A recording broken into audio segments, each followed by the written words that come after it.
నమస్కారం అండి. ఇప్పుడు టీజీఎన్పీడీసీఎల్ యాప్ ద్వారా కరెంటు బిల్లును ఎలా పేమెంట్ చేయొచ్చో చూద్దాం. ప్లే స్టోర్లోకి వెళ్ళి ఇక్కడ టీజీఎన్పీడీసీఎల్ అని టైప్ చేసి ఇక్కడ ఉన్న టీజీఎన్పీడీసీఎల్ అప్లికేషన్ను ఇన్స్టాల్ చేసుకోండి.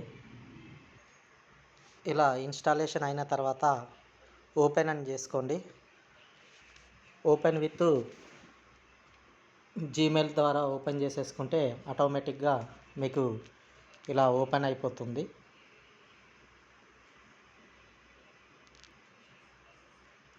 ఇలా ఓపెన్ అయిన తర్వాత ఇక్కడ మీకు చాలా రకాల ఆప్షన్స్ ఉంటాయి. ఇందులో మీరు పే బిల్స్ అనే దాన్ని క్లిక్ చేసుకుంటే ఇక్కడ ఇలా స్క్రీన్ వస్తుంది. దీంట్లో యాడ్ సర్వీస్ అనే దాన్ని ఓపెన్ చేసి ఇక్కడ మీ యొక్క యూఎస్సి నంబర్, సర్వీస్ యొక్క యూఎస్సి నంబర్ను ఎంటర్ చేసి యాడ్ సర్వీస్ అని క్లిక్ చేయాలి. ఇలా ఎంటర్ చేసేసి మీ యొక్క సర్వీస్ నెంబర్ క్లిక్ చేసిన తర్వాత మీకు ఆ డీటెయిల్స్ కనబడతాయి. మీ డీటెయిల్స్, మీరు కొట్టిన సర్వీస్ నెంబరు కరెక్టేనా కాదా ఒకసారి మీ కన్జ్యూమర్ నేమ్తో వెరిఫై చేసుకున్న తర్వాత కన్ఫామ్ కొట్టాలి. అలా కొట్టిన తర్వాత ఇలా మీకు సర్వీస్ నెంబర్ యాడ్ అవుతుంది.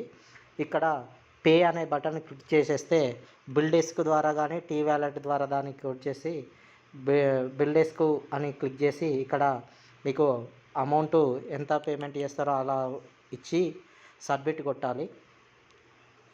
సబ్మిట్ కొట్టిన తర్వాత మీకు ఇక్కడ ఆప్షన్స్ వస్తాయి. క్రెడిట్ కార్డ్ ద్వారా, డెబిట్ కార్డ్ ద్వారా, తర్వాత యూపీఐ ఐడి అంటే యూపీఐ ద్వారా, ఫోన్పే ద్వారా అయితే యూపీఐ ఐడి సెలెక్ట్ చేసుకొని మేక్ పేమెంట్ అని కొట్టేసేస్తే మీకు ఇక్కడ ప్రొసీడ్ టు పేమెంట్ అని వస్తుంది. అందులో మీకు ఇక్కడ యూపీఐ ఐడి, ఫోన్పే యొక్క యూపీఐ ఐడి నెంబర్ ఎంట్రీ చేసేసేసి పే అని కొట్టేసి సబ్మిట్ కొట్టేస్తే సరిపోతుంది. థ్యాంక్ యూ అండి.